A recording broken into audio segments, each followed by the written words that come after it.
So the artwork for Rise of the Teenage Mutant Ninja Turtles has been officially premiered, and the internet is on fire and everything's burning down and the world is coming to an end. Let's talk about these designs. So there we go. It was a big event today. The official Teenage Mutant Ninja Turtles Facebook page hosted a really fun live stream event where they had folks who work on the new series. Shout out to my boy Andre of Black Nerd Comedy. He got to be on the live stream today. And they just did this really fun event where they basically just revealed the new designs for the Teenage Mutant Ninja Turtles series with us, with the fans, with the longtime fans of the series. So I wanted to go through and I wanted to discuss my thoughts on some of this. I know that I've seen lots of thoughts already online and everybody's already been asking me what I think of it, and that's why I wanted to put together this video, because I feel like if I sit down in front of the camera I could really get all of my thoughts out this way in a better manner than just trying to type and respond to everybody online. Especially because the comments are all over the place. Like some people are generally curious what I think, and there's other people who are already yelling at me, assuming that, you know, my opinion's different than theirs. It's crazy. It's the internet. Yay! Alright, so Rise of the Teenage Mutant Ninja Turtles. I did a video when they first announced all the details for this new series, and you guys might have already watched that.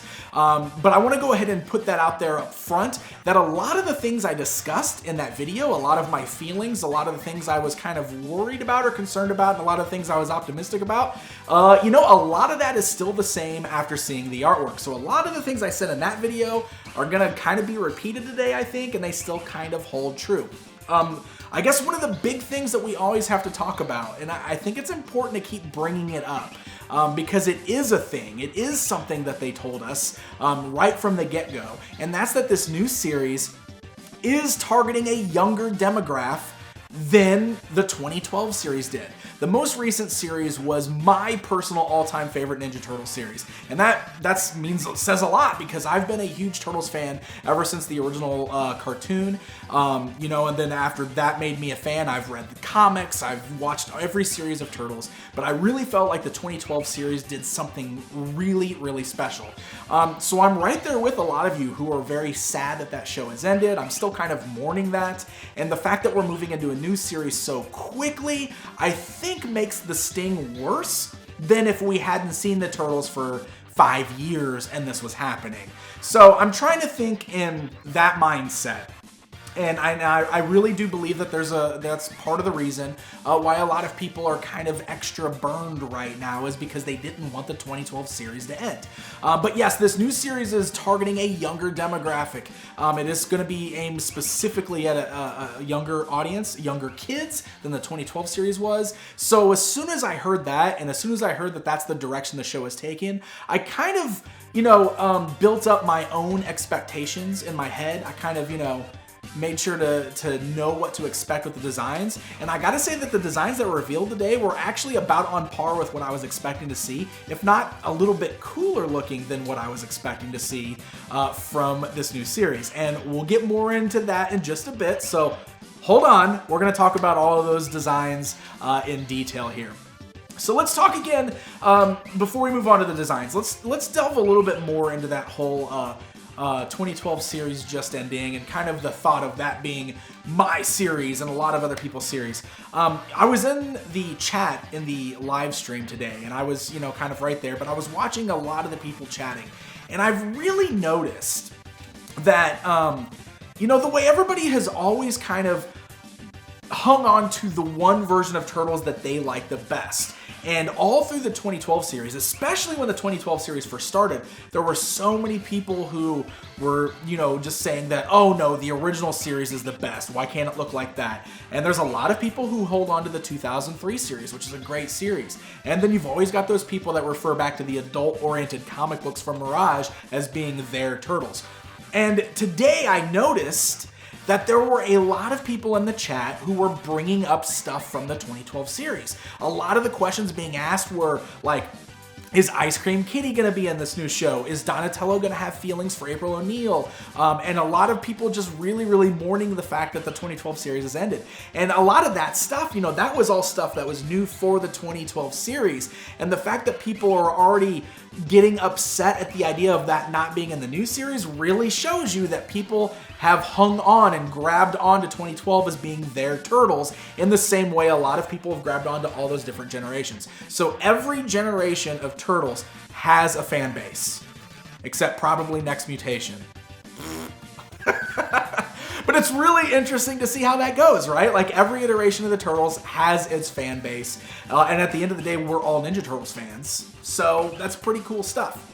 So let's go ahead and jump in and start talking about these designs. Let's talk about character designs first, and we'll kind of discuss the things that they said about them in that live stream. So the first character that they revealed is April O'Neil. And of course, April O'Neil does have a pretty big change because she is technically our first African-American version of April O'Neil. This is something I was fully expecting, especially after they announced the cast list for the show. And I gotta say, I like this. I like the design. I really do. I don't think April still looks like April, other than the ethnicity change. It looks like they're keeping her as the younger version of April, which was something new they introduced in the 2012 series. Because remember, before that, she was always an adult woman. And they changed her to a teenager for the 2012 series. And I remember being upset about that at first, until I watched the show and saw the context of it, and then I grew to appreciate it. So it looks like they're keeping her young. And I did see a lot of people say that, April's always been a redhead and it bums them out, because April should be red-haired and stuff like that. And while I agree that that is definitely the April that has come to be like our April O'Neil and all the different iterations, I think it's always important to remind people to go back to the original Mirage comics, where she wasn't always necessarily represented as a redhead. In fact, depending on the artist, sometimes she actually had a bit of like a half-black look to her, and I think they kind of drew her that way on purpose. And again, it kind of depends on the artist at the time. For example, like this is what April O'Neil looked like in issue 1 of the Mirage comics. And this is what April O'Neil looked like in issue 4 of the Mirage comics. So you can see it's actually very different looks from one another, and they were right there in that same run. So she's had some different looks back in the Mirage comics. Now I know, I'm not trying to make excuses for anything. It's just, I like to try to fill in the gaps and to talk about the different lore and the different redesigns of the Turtles. Because, let's face it, the Turtles have been around for all this time. They have been drawn so many different ways. So there's been tons of different redesigns of these guys. So that, I think, is going to bring me, I want to talk about Splinter. This is the new Splinter, and I don't know. I don't know how I feel about this. I will say that I feel like Splinter is always the character that has the most drastic redesigns in every series. I mean, go back and look at like the original series, the 2003 series, the 2012 series. He looks very different in all of those shows. And in fact, I remember when the 2012 series first showed their artwork off, everybody hated the way Splinter looked because they always called him a kangaroo. Everybody said he looked like a kangaroo and not a rat. But this is really just very different. I mean, he looks short and very round, and it's a really interesting take on Splinter. And personally, this is the one design that I don't know how I feel about it yet. I'm kind of like, I don't know. I'm gonna wait and see what the context is in the show. Eric Bauza's doing the voice of this Splinter. He was the voice of Tiger Claw in the 2012 series, and in the live stream today, he actually did his Splinter voice. He actually did the whole I made a funny, and that was actually kind of cool to hear. And I liked the sound of his Splinter, so it'll be interesting to see what the character looks like and acts like in the show. They did also confirm that they're sticking with the idea that he's a human that mutated to a rat. So they're sticking with that story there. So yeah, that's our new Master Splinter. All right, so let's talk about the Turtles. One of the things that they kind of mentioned with the Turtles that I found very interesting, an interesting idea, is that the Turtles this time are all different breeds of turtles. So they're not the same species of turtle. And that's a really interesting concept that I don't think has been tackled before. And I know a lot of people were immediately like, how can they be brothers if they're different species? But the way I look at it is the turtles are brothers in the same way that Splinter is their dad. You know what I mean? So they don't actually have to be like blood brothers. I mean, I don't know if that was ever a thing before, right? They were just 4 pet turtles who happened to get bought at the same time. I don't know. I'm just really digging into it. Doesn't matter. But I think it's an interesting idea that they're going to be different breeds of turtles. Now, this is their explanation for why the 4 turtles look very different from one another in this series. And I gotta say, I think there's some definite Bay Turtles influence going on with these guys. They don't look quite like they were ripped straight out of those recent movies, but there's a lot of the design elements that kind of remind you of those movies.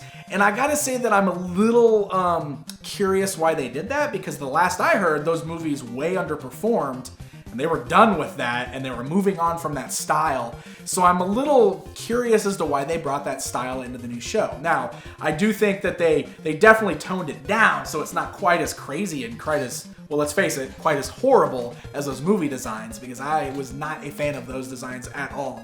But like I said, you could definitely see some influences there. So we'll start with Raphael. He's the leader, which is something I still don't know how I feel. I brought that up before. I don't really like that they switched Raph and Leo around. I honestly think they did that because Raph has always been the most popular with kids, so I think that's why they made him the leader. I can't think of any other reason why they would do it. I'm going to wait and see what his character's like in the show. Well, they were talking about his characteristics, and they did kind of still make it sound like he's the type of leader that kind of acts first and thinks later. So it sounds like he's still going to kind of be a hothead, and that he should. He should. Like, if he's going to be that kind of leader, but he relies on his brothers to kind of like keep him in check and stuff, that might be okay. So we'll see how that goes. He's huge and hulking, and that's another thing I don't know if I really like. I don't like the huge size difference. My son thinks he looks cool. And he's 4, and I guess he's the target audience. Like, he keeps saying, he keeps asking when we can watch the cartoon with big Raphael, and I think that's really funny. So I don't know. We'll see how it is. He's my favorite turtle, so I'm just curious to see how they handle him. The other thing I want to talk about is, you'll notice in that artwork, he's not holding sais, he's holding tonfas, which are like those wooden sticks. And I don't know if that means that they're changing his signature weapon to the tonfas. They did not address that in the live stream today, so I don't know. I kind of don't want them to lose the size, but I don't know. We'll see. Same thing with Mikey. So here's Mikey. And I like Mikey's design. I do. I think it's kind of fun how he's got like the graffiti on his knee pads, and they said his like shell was going to be graffitied and stuff too. So that's really interesting, or like tagged like with stickers and stuff. But his personality sounds like it's going to be exactly the same. They also talked about how he's the pizza connoisseur. Oh, and that's the other thing. They did totally confirm that pizza is still the turtles' favorite thing. I don't know where the rumor got started, but I saw so many people like in the chat that was like, oh, I heard they're not even gonna eat pizza anymore. This is upsetting. But like they said right in the live stream that they're still pizza eaters and that Michelangelo is a pizza connoisseur. Those are the words they use. So I don't know. I think that's just one of those things where we're starting to like fear the worst now and we're projecting. But yeah, still the pizza thing is still a thing. And they actually answered one of my questions on the live stream, which was really cool. Because I asked if Mikey was going to be Booyakasha or Cowabunga, and they said Cowabunga. So it looks like we're going back to the Cowabunga as Mikey's catchphrase. So there you go. Leonardo, he's the other one that's going to have like a big change because he is not the leader anymore. And they kind of made it sound like he's going to be kind of a smart Kraken turtle. And again, it's like when you're messing with the personalities, that's where I get a little nervous. So this is just another one of those things where I'm going to have to wait and see how it plays out in the actual series. He's a red-eared slider. He's got like red markings on his head. So again, that goes with them being different species. And I think that's a pretty interesting idea. So I'm curious to see how that all plays out. And lastly, we've got Donatello. He's still the brains. He's still the guy that builds things. They did mention that he's not quite a nerd this time around, not in the sense of the nerd that everybody makes fun of, but they kind of made it sound like he's more of like a, he's still very smart, he's very intellectual, but he also loves sci-fi, so he's that kind of nerd. He's a geek like us, and I'm okay with that.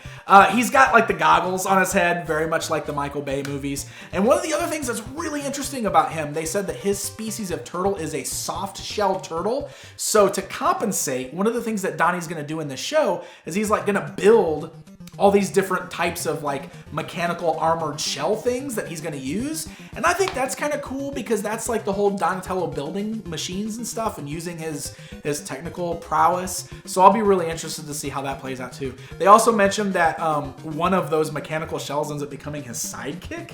And I don't know. Maybe that's like making way for a metalhead or something like that. So that'll be really interesting.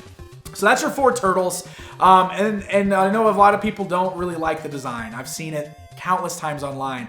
But there's a few things that I thought of when I saw this. First of all, they have a very Samurai Jack feel.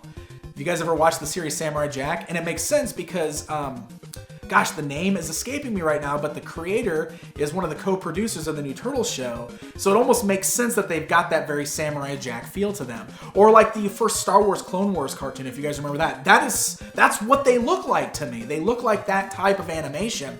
And if it is like that, then the actual animation is going to be beautiful, because if you've ever watched those shows, they're really wonderfully animated shows. So I'm hoping that that's how it looks. But another thing, one of my friends pointed out to me that they kind of look like they are an homage to Jim Lawson's artwork. Now, Jim Lawson did a lot of art on those original Mirage comics, and I think if you look at that picture there, you can kind of see the influence. So there's a little bit of influence in those new designs as well.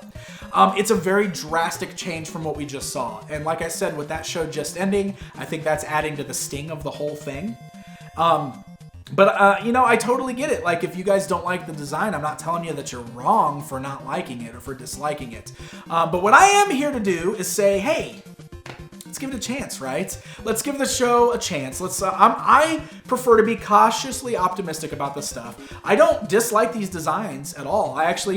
Splinter's a little weird, but I think these are cool. And to be honest, I'm really excited to see how these translate into toys. I want to see what the action figures look like. Me as a toy guy, that's already where my mind is going. I want to see what these look like as action figures. And I'll be definitely finding that out in just a couple weeks at New York Toy Fair. So that's it, guys. I think those are my thoughts on the new Rise of the TMNT reveals. And I know you guys all have your opinions, and I'm never going to tell any of you that you're wrong.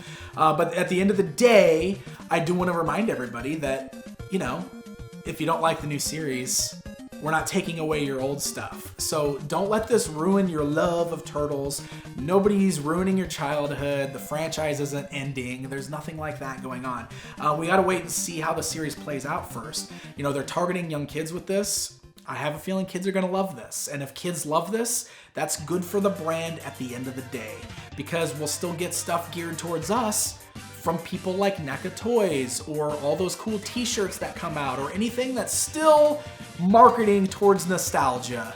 I will be very curious to see if the 2012 designs just vanish entirely, because that'll make me a little sad, but maybe we just have to wait for them to re-emerge as nostalgic. I don't know. Time will tell. But gosh, think about things like Batman. Batman has been through so many redesigns with so many different cartoons. And, Batman the Animated Series is one of my all-time favorite Batman shows, but there's been a billion Batman shows after the fact, and some of them I wasn't happy with the designs or the animation, but you know what? A lot of those shows were really good, and they all had their audiences, and they all had their fan bases, and at the end of the day, Batman is still Batman. So, all I think we can really hope for here, hope for the best, is that this show is successful with kids, so that the franchise can live on, and that we can keep getting cool stuff for the collectors, right? That's what we gotta hope for. But again, if you don't like it, that's totally fine. I'm not gonna chastise you guys for that, as long as you don't chastise the people who do like it. But feel free to leave me comments. Let me know what you think. I'm sure you're already doing it as I'm talking. But don't forget to also subscribe, because I'm gonna be doing lots of stuff with the new toys coming out. February 18th, Saturday, I'll be in New York. I will be at my appointment at Playmates Toys, and I will be getting the lowdown on all of the new toys for Rise of the Teenage Mutant Ninja Turtles, and I'll have that information right here on the channel. And once those toys start coming out, you know I'm going to review them, because that's what I do here. I review Ninja Turtles toys and lots of other stuff too. So, that's all I got, guys. Just remember, be excellent to one another. Until next time, my friends.